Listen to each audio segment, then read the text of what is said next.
Hi friends, ಇವಾಗ ನಾನು ಯಾವ ರೀತಿ ಕ್ರಿಸ್ಪಿ ಚಿಕನ್ ಸೇಮ್ ಕೇವ್ಸ್ನಲ್ಲಿ ಯಾವ ರೀತಿ ಬರುತ್ತೋ ಆ ರೀತಿ ಚಿಕನ್ ಯಾವ ರೀತಿ ಮಾಡ್ಬೋದು ಅಂತ ನಾನು ನಿಮಗೆ ತೋರಿಸ್ಕೊಡ್ತಾ ಇದ್ದೀನಿ. ಇವಾಗ ಫ್ರೆಂಡ್ಸ್, ನೀವು ನೋಡ್ಬೋದು,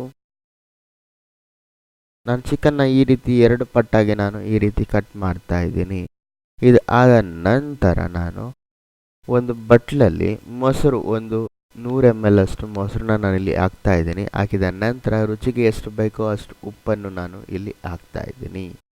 ಅದಾದ ನಂತರ ಬೆಳ್ಳುಳ್ಳಿ ಮತ್ತು ಶುಂಠಿ ಪೇಸ್ಟ್ 1 ಟೇಬಲ್ ಸ್ಪೂನಷ್ಟು ನಾನು ಇದಕ್ಕೆ ಹಾಕ್ತಾ ಇದ್ದೀನಿ. ಹಾಕಿದ ನಂತರ ನಾನು ನೀರನ್ನು ಹಾಕ್ತಾ ಇದ್ದೀನಿ. 2-3 ಗ್ಲಾಸಷ್ಟು ನೀರು ಹಾಕ್ತಾ ಇದ್ದೀನಿ. ಅಂದರೆ ನಾವು ಮಜ್ಜಿಗೆ ಯಾವ ರೀತಿ ಮಾಡ್ತೀವೋ ಆ ರೀತಿ ಮಜ್ಜಿಗೆ ಥರ ಮಾಡಿ ನೀವು ಇಟ್ಕೊಬೇಕಾಗತ್ತೆ. ಈ ರೀತಿ ಮಜ್ಜಿಗೆ ರೀತಿ ಮಾಡಿದ ನಂತರ ಚಿಕನ್ ಪೀಸ್ ನಾವೇನು ಕಟ್ ಮಾಡಿ ಇಟ್ಟಿದ್ವು ಅದನ್ನೆಲ್ಲ ನಾನು ಈ ರೀತಿ ನೆನೆ ಹಾಕ್ತಾ ಇದ್ದೀನಿ. ಸುಮಾರು 3 ಅವರಿಂದ 12 ಅವರ್ವರೆಗೂ ನೀವು ನೆನೆ ಹಾಕ್ಬೋದು. ನಾನಿಲ್ಲಿ ಕೇವಲ 5 ಅವರ್ ಮಾತ್ರ ನೆನೆ ಹಾಕಿದ್ದೀನಿ. ಈ ರೀತಿ ಚಿಕನ್ ಪೀಸ್ ನೆನೆ ಹಾಕೋದ್ರಿಂದ ಸ್ವಲ್ಪ ಮೆತ್ತಗಾಗುತ್ತೆ. ಆಮೇಲೆ ನಾವು ಎಣ್ಣೆಯಲ್ಲಿ ಹಾಕಿದಾಗ ಬೇಗ ಫ್ರೈ ಸಹ ಆಗುತ್ತೆ. ಈ ರೀತಿ ಆದಮೇಲೆ ನಾನು 5 ಅವರ್ ಇದೇ ರೀತಿ ಹಾಗೆ ಬಿಟ್ಬಿಡ್ತೀನಿ. 5 ಅವರ್ ಆದ ನಂತರ ನಾನು ಮತ್ತೆ ತಟ್ಟೆನ ಓಪನ್ ಮಾಡ್ತೀನಿ. ಓಪನ್ ಮಾಡಿದ ನಂತರ ನಾನು ಈ ಚಿಕನ್ ಪೀಸ್ ಎಲ್ಲ ಸಪ್ರೇಟಾಗಿ ಇಟ್ಕೊತೀನಿ. ಇವಾಗ ನೀವು ನೋಡ್ಬೋದು, 3/4 ಬಟ್ಲಷ್ಟು ಮೈದಾ ಹಿಟ್ಟು, 1 ಮೊಟ್ಟೆ, 1 ಟೇಬಲ್ ಸ್ಪೂನ್ ಕಾರ್ನ್ಫ್ಲೋರ್ ಮತ್ತು ಒರೆಗಾನಿಟೋ ಅರ್ಧ ಟೇಬಲ್ ಸ್ಪೂನ್. ಅದಾದ ನಂತರ ಮಿಕ್ಸ್ ಹರ್ಬ್ ಅರ್ಧ ಟೇಬಲ್ ಸ್ಪೂನ್ ತೊಗೊಂಡಿದ್ದೀನಿ. ಇದಾದ ನಂತರ ನಾನು ಒಂದು ಬಟ್ಲು ಅಥವಾ ತಟ್ಟೆನಲ್ಲಿ ಈ ರೀತಿ ಬಂದು ಮೈದಾ ಹಿಟ್ಟು ಮತ್ತು ಕಾರ್ನ್ಫ್ಲೋರ್, ಮಿಕ್ಸ್ ಹರ್ಬ್ಸ್ ಮತ್ತು ಒರೆಗಾನಿಟೋ ಅರ್ಧ ಟೇಬಲ್ ಸ್ಪೂನ್ ಹಾಕಿದ ನಂತರ ನಾನು ಮೆಣಸಿನ ಪುಡಿ ಒಂದು ಅರ್ಧ ಟೇಬಲ್ ಸ್ಪೂನ್, ರುಚಿಗೆ ತಕ್ಕಷ್ಟು ಉಪ್ಪು,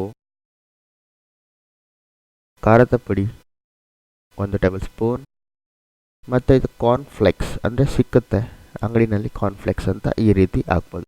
ನೀವು ಕಾರ್ನ್ಫ್ಲೇಕ್ಸ್ ಹತ್ರ ಹಾಕ್ಬೋದು, ಇಲ್ಲ ಬ್ರೆಡ್ ಕ್ರಮ್ಸ್ ಅಂತ ಬರುತ್ತೆ ಅದು ಸಹ ಹಾಕ್ಬೋದು. ಅಂದರೆ ಬ್ರೆಡ್ಡನ್ನು ನೀವು ಮಿಕ್ಸರ್ನಲ್ಲಿ ಸಹ ಹಾಕ್ಬೋದು, ಇಲ್ಲ ಕಾರ್ನ್ಫ್ಲೇಕ್ಸ್ ಸಹ ಈ ರೀತಿ ಹಾಕ್ಬೋದು. ಸೊ ಹಾಕಿದ ನಂತರ ನಾನು ಈ ರೀತಿ ಮಿಕ್ಸ್ ಮಾಡ್ತಾ ಇದ್ದೀನಿ ಚೆನ್ನಾಗೆ. ಎಲ್ಲ ಮಿಕ್ಸ್ ಮಾಡಿದ ನಂತರ ಈ ರೀತಿ ನಿಮಗೆ ಕಾಣಸಿಗತ್ತೆ. ಇವಾಗ ನಾನು ಮತ್ತೊಂದು ತಟ್ಟೆನಲ್ಲಿ ರುಚಿಗೆ ತಕ್ಕಷ್ಟು ಉಪ್ಪು ಮತ್ತು 1 ಮೊಟ್ಟೆ,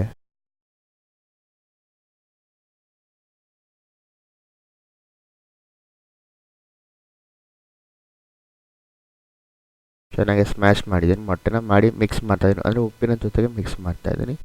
ಮತ್ತು ಹಾಲು ಅಂದರೆ 2 ಗ್ಲಾಸಷ್ಟು, ಚಿಕ್ಕ ಗ್ಲಾಸ್ 2 ಗ್ಲಾಸಷ್ಟು ಹಾಲು ಅಥವಾ ದೊಡ್ಡ ಗ್ಲಾಸಷ್ಟು ಅರ್ಧ ಗ್ಲಾಸ್ ಹಾಲು ಈ ರೀತಿ ಹಾಕಿ ಮತ್ತೆ ನಾನು ಈ ರೀತಿ ಮಿಶ್ರಣವನ್ನು ಮಾಡ್ತಾ ಇದ್ದೇನೆ.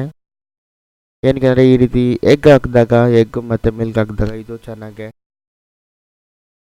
ಮೈದಾ ಹಿಟ್ಟೆಲ್ಲ ಚಿಕನ್ಗೆ ಕಚ್ಕೊಳ್ಳುತ್ತೆ. ಅದಕ್ಕೋಸ್ಕರ ನಾವು ಈ ರೀತಿ ಹಾಕೋದು. ಈಗ ನಾನು ಈ ರೀತಿ ರಿವರ್ಸ್ ಮಾಡ್ತೀನಿ. ಎಲ್ಲ ಕಡೆ ಬಂದುಬಿಟ್ಟು ಈ ರೀತಿ ಮಿಲ್ಕ್ ಮತ್ತು ಮೊಟ್ಟೆ ಇದೆಯಲ್ಲ ಅದೆಲ್ಲ ಆದ ನಂತರ ನಾನು ಅವೆಲ್ಲ ಏನು ಕಲಸಿಟ್ಟಿದ್ನೋ ಮೈದಾ ಹಿಟ್ಟು ಅದೆಲ್ಲ ಹಾಕ್ಬಿಟ್ಟು ಅದಕ್ಕೆ ಈ ರೀತಿ ನಾನು ಚೆನ್ನಾಗೆ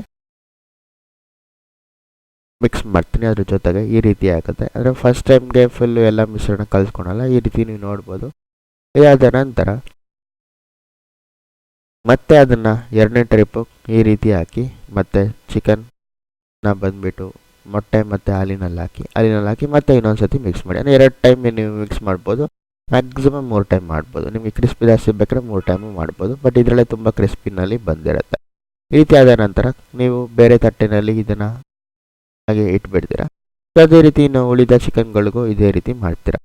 ಇವಾಗ ನೀವು ಇದನ್ನು ಬಿಸಿಯಾದ ಎಣ್ಣೆಯಲ್ಲಿ ಈ ರೀತಿ ಕರಿತೀರಾ. ಸುಮಾರು ಲೋ ಫ್ಲೇಮಲ್ಲಿ ಸುಮಾರು 12 ನಿಮಿಷವರೆಗೂ ಫ್ರೈ ಮಾಡಬೇಕಾಗತ್ತೆ. ಅಂದರೆ ಫ್ರಂಟಲ್ಲಿ ಒಂದು 6 ನಿಮಿಷ ಆಗುತ್ತೆ ಕುದಿಯೋಕ್ಕೆ. ಲೋ ಫ್ಲೇಮಲ್ಲಿ ತುಂಬ ಕಡಿಮೆ ಮೀಡಿಯಮ್ ಊರಿನಲ್ಲಿ. ಅಂದರೆ ಫಸ್ಟ್ ಎಣ್ಣೆ ಚೆನ್ನಾಗಿ ಕಾದಿರಬೇಕು. ಕಾದ ನಂತರ ಫ್ಲೇಮ್ನ ಕಮ್ಮಿ ಮಾಡಬೇಕು. ಸೊ ಇಲ್ಲಿ 6 ನಿಮಿಷ ಮತ್ತು ರಿವರ್ಸ್ ಮಾಡಿದ ನಂತರ ಅಲ್ಲಿ ಸಹ 6 ನಿಮಿಷ ಆಗುತ್ತೆ. ಸೊ ಕುದಿಯೋದಕ್ಕೆ ಅಷ್ಟೊತ್ತಾಗುತ್ತೆ. ಆವಾಗ ಚೆನ್ನಾಗಿ ಕುದ್ದಿರುತ್ತೆ. ಇದಾದ ನಂತರ ನೀವು ಅದನ್ನು ಸರ್ವ್ ಮಾಡೋಕ್ಕೆ ಸಿದ್ಧವಾಗಿದೆ.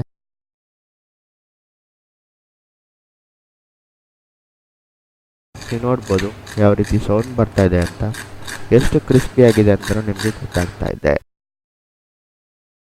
ಸೊ ಫ್ರೆಂಡ್ಸ್, KFCನಲ್ಲಿ ಯಾವ ರೀತಿ ಟೇಸ್ಟಾಗಿ ಕ್ರಿಸ್ಪಿಯಾಗಿರುತ್ತೋ ಅದೇ ರೀತಿಯಾದ ಚಿಕನ್ ಕ್ರಿಸ್ಪಿ ಚಿಕನ್ ರೆಡಿಯಾಗಿದೆ. ಮನೆಯಲ್ಲಿ ಎಲ್ಲರೂ ತಿನ್ಬೋದು. Thank you so